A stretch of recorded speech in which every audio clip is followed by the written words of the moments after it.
નમસ્કાર વિદ્યાર્થી મિત્રો, મારી YouTube ચેનલ પર આપનું હાર્દિક સ્વાગત છે કે જેમાં ધોરણ 11 અને 12 ના આપણે અર્થશાસ્ત્ર વિષયના કેટલાક મુદ્દા ચેપ્ટર વાઇઝ આપણે જોઈ રહ્યા છીએ. તો ક્યાંક આપણે એસપીસીસી વિષયમાં ક્યાંક મદદ કરી રહ્યા છીએ, પણ આજે બીજી પરીક્ષા 2026 ના સંદર્ભમાં તમને કેસ સ્ટડી આધારિત જે કેટલાક 2 વર્ષથી પ્રશ્ન પૂછાતા હવે ધોરણ 11 ની અંદર શરૂ કર્યા છે, તો એવા પ્રશ્નોની સમજૂતી આજે મેળવવા જવાના છીએ આપણે. તો 2 ગુણ 3 ગુણ અને 5 ગુણના સંદર્ભમાં કેસ સ્ટડી આધારિત પ્રશ્નોના જવાબ. એ પહેલા એક પ્રશ્નને આપ ખાસ સમજી લેજો. પ્રશ્ન શું છે? કેસ સ્ટડી આધારિત પ્રશ્નો.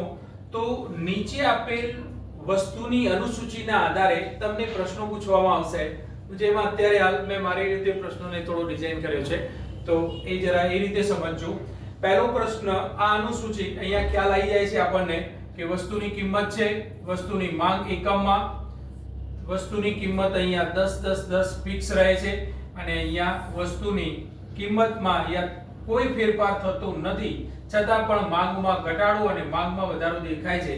તો ખ્યાલ આવી જાય છે કે અનુસૂચિ આપણને શેની આપેલી છે, તો માંગમાં વધારો અને ઘટાડાની સંદર્ભમાં.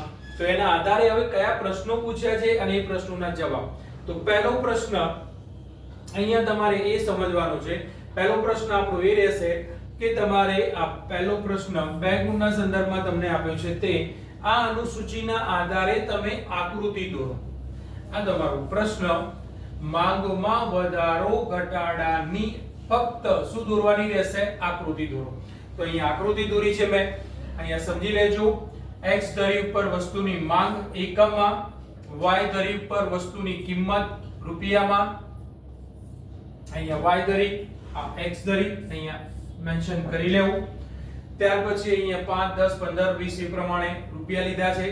x ધરી ઉપર વસ્તુના માંગના એકમો લીધા છે, જેમાં 10 20 30 40 50 60 70 જે પ્રમાણે આપણને પ્રશ્ન આપ્યો છે એ જ પ્રમાણે 10 20 30 40 50 એ જ પ્રમાણે આપણે અનુસૂચિ પ્રમાણે જ આપણે આકૃતિ દોરી છે. અહીંયા વસ્તુની કિંમત અહીંયા સ્થિર રાખી છે, અને દરેકે દરેક જગ્યાએ તો પહેલા આપણને બિંદુ મળે છે એ સમજવા માટે સેન્ટર પોઈન્ટ આપણે લીધો છે DD માંગ રેખા દ્વારા, કે જ્યારે વસ્તુની કિંમત 10 છે ત્યારે માંગ કેટલા એકમોની છે? 40 એકમોની. તો આપણું આ મુખ્ય બિંદુ આપણે લીધું, અથવા આપણે એને કહીએ મુખ્ય માંગ રેખા લીધી, મૂળ માંગ રેખા લીધી. એ મૂળ માંગ રેખામાં હવે એનું સ્થાન બદલાય છે. જો એ જમણી તરફ જાય છે તો માંગમાં વધારો, ડાબી તરફ જાય છે તો માંગમાં ઘટાડો, પણ વસ્તુની કિંમત એટલી ને એટલી જ રહે છે. વસ્તુની કિંમત 10 જ રહે છે, અને અન્ય પરિબળોને કારણે વસ્તુની કિંમત સ્થિર અથવા યથાવત રહે છે, અને અન્ય પરિબળોના ફેરફારને કારણે અથવા અન્ય પરિબળોને પ્રેરિત જે ફેરફાર થાય છે અને એના કારણે જે માંગમાં વધારો અથવા જે માંગમાં ફેરફાર થાય છે તેને માંગમાં વધારો ઘટાડો કહે છે. તો અહીંયા વસ્તુની કિંમત જ્યારે 10 રૂપિયા છે ત્યારે તેની માંગ 40 રૂપિયા 40 એકમોની છે, જે એ બિંદુ દ્વારા DD માંગ રેખા દ્વારા જાણવા મળે છે. હવે અન્ય પરિબળોને કારણે, જેમ કે સમજવા માટે આપણે કે ગ્રાહકની પસંદગી, ગ્રાહકની આવકમાં વધારો થયો, વસ્તુની કિંમત સિવાયના અન્ય પરિબળોમાંથી કોઈ એક પરિબળ લઈએ છીએ આપણે, અને એના કારણે માંગ વધીને 40 એકમોથી 60 એકમોની થાય છે, પણ વસ્તુની કિંમત 10 રૂપિયા ફિક્સ રહે છે, પણ માંગ વધીને 40 એકમોથી વધીને 60 એકમ થાય છે, ત્યારે તમને D1 માંગ રેખા મળે છે. આમ એ બિંદુથી બી બિંદુ તરફનું સ્થાન ફેર એ માંગોમાં વધારો દર્શાવે છે. એ જ રીતે એક બિંદુ વસ્તુની કિંમત 10 રૂપિયા છે, માંગ ઘટીને 20 એકમો થાય છે, અન્ય પરિબળોને કારણે, અન્ય પરિબળો પ્રેરિત, કિંમત સ્થિર રહે છે, અન્ય પરિબળોને કારણે શું ફેરફાર થાય છે? તો વસ્તુની કિંમત 10 રૂપિયા રહે છે અને વસ્તુની માંગ ઘટીને 20 એકમોની થાય છે. એટલે કે મૂળ માંગ રેખા DD એ પોતાના મૂળ સ્થાનેથી ડાબી તરફ સ્થાન બદલે છે, એટલે કે D2 માંગ રેખા મળે છે. C બિંદુએ આપણને અહીંયા સમતુલા બતાવી છે એ પ્રમાણે સમજવા માટે. તો માંગમાં જે ઘટાડો થાય છે તેને, અથવા તો માંગ જે મૂળ માંગ રેખા DD માંગ રેખા પોતાના મૂળ સ્થાનેથી ડાબી બાજુ સ્થાન બદલે છે, તો તેમાં શું થશે? માંગમાં ઘટાડો. અને મૂળ માંગ રેખા જો જમણી બાજુ સ્થાન બદલે છે તો માંગમાં વધારો. ઓકે, તો અહીંયા સિમ્પલ ક્વેશ્ચન છે, માં તો તમને થોડી સમજૂતી આપી દીધી મેં. માંગમાં વધારા ઘટાડાની આકૃતિ દોરો.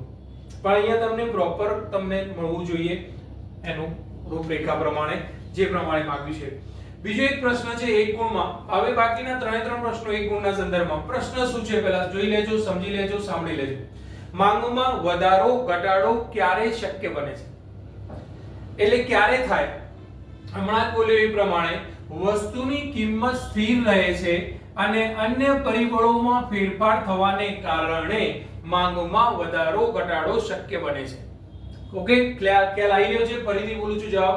માંગમાં વધારો ઘટાડો વસ્તુની કિંમત સ્થિર અથવા યથાવત રહે છે અને અન્ય પરિબળોને કારણે અથવા અન્ય પરિબળોમાં થતા ફેરફારને કારણે વધારો ઘટાડો માંગમાં વધારો ઘટાડો શક્ય બને છે.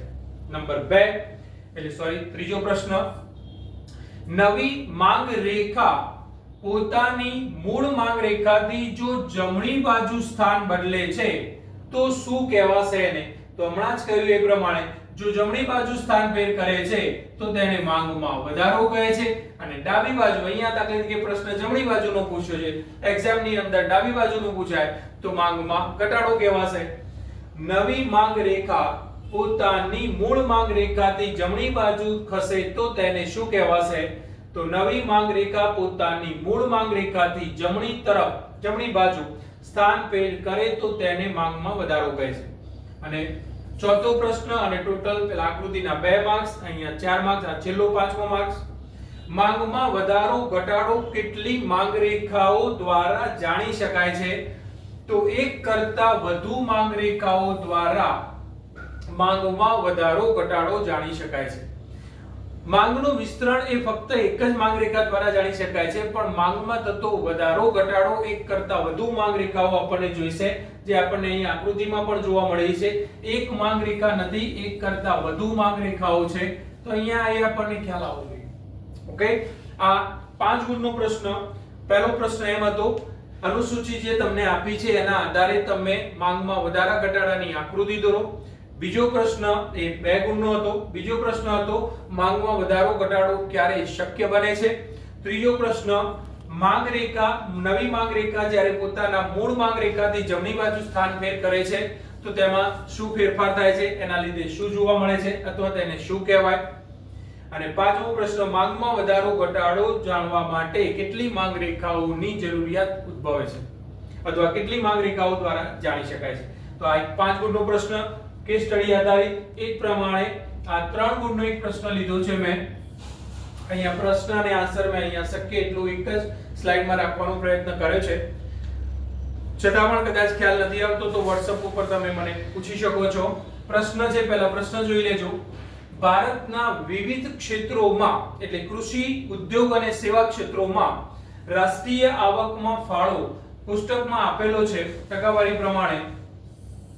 અહીંયા થોડું સમજવા માટે ધ્યાન દોરી લઉં છું ખાલી. અહીંયા રાષ્ટ્રીય આવકમાં ફાળો જુદા જુદા ક્ષેત્રોનો ટકાવારીમાં આપ્યો છે 1951, 1991, 2001, 2014, 15. પ્રાથમિક ક્ષેત્રમાં 53.1, 16.6, સેવા ક્ષેત્રમાં 30.3. એ જ પ્રમાણે 91 ની અંદર પ્રાથમિક ક્ષેત્રમાં 29.6, 27.7, સેવા ક્ષેત્રમાં 42.7. એ જ પ્રમાણે 2001 માં પ્રાથમિક ક્ષેત્રમાં 22.3, ઉદ્યોગ ક્ષેત્રમાં 27.3, સેવા ક્ષેત્રમાં 50.4.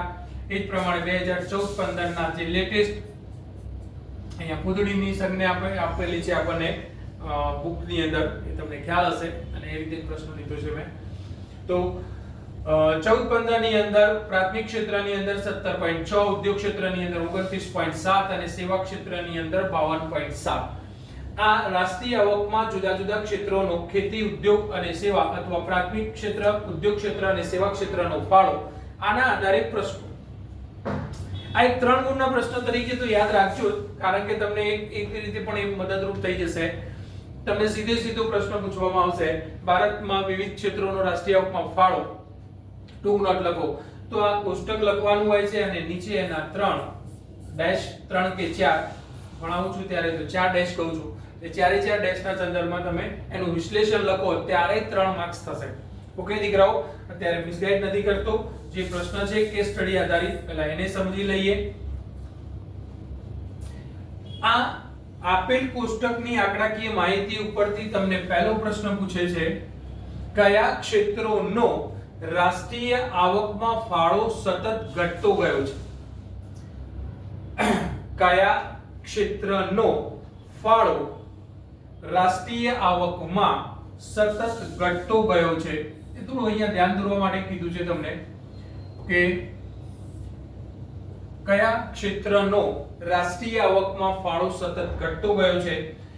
તો અહીંયા આંકડાકીય માહિતી પરથી જુઓ તો પ્રાથમિક ક્ષેત્રમાં 53, 29, 22, 17, 16, 27, 27, 29, 30, 42, 50, 52 તો કયા ક્ષેત્રનો ફાળો ઘટતો ગયો છે રાષ્ટ્રીય આવકમાં? તો પ્રાથમિક ક્ષેત્રનો અથવા કૃષિ ક્ષેત્રનો ફાળો સતત ઘટતો માલુમ પડે છે, પણ મેં જવાબમાં થોડું ફેરફાર કર્યો છે.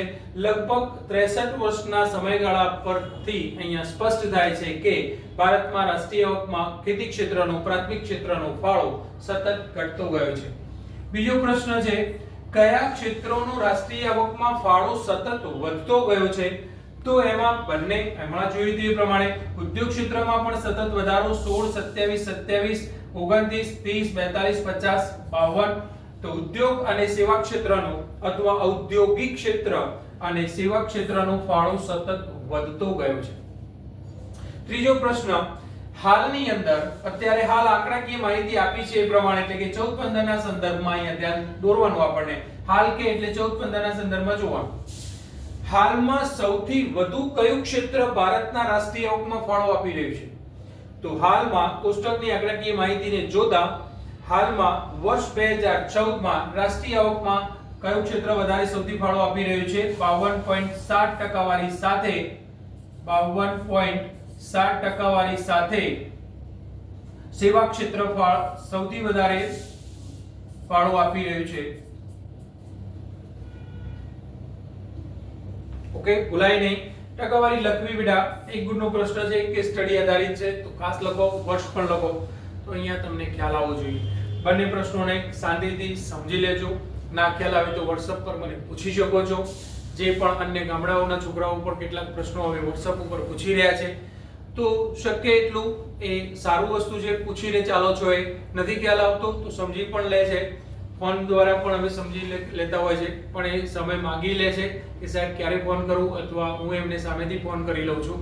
તો એ પ્રમાણે જો અન્ય વિદ્યાર્થીઓને પણ આપણને આ YouTube વિડિયો દ્વારા અથવા અભ્યાસની અંદર આપણે મદદરૂપ થઈ શકીએ તો અન્ય વિદ્યાર્થીઓને પણ ભૂલાય નહીં શેર, લાઈક અને સબસ્ક્રાઇબ કરવાનું. અમારી YouTube ચેનલને અહીંયા સુધી રાખીએ છીએ વિદ્યાર્થી મિત્રો. ખૂબ ખૂબ ધન્યવાદ.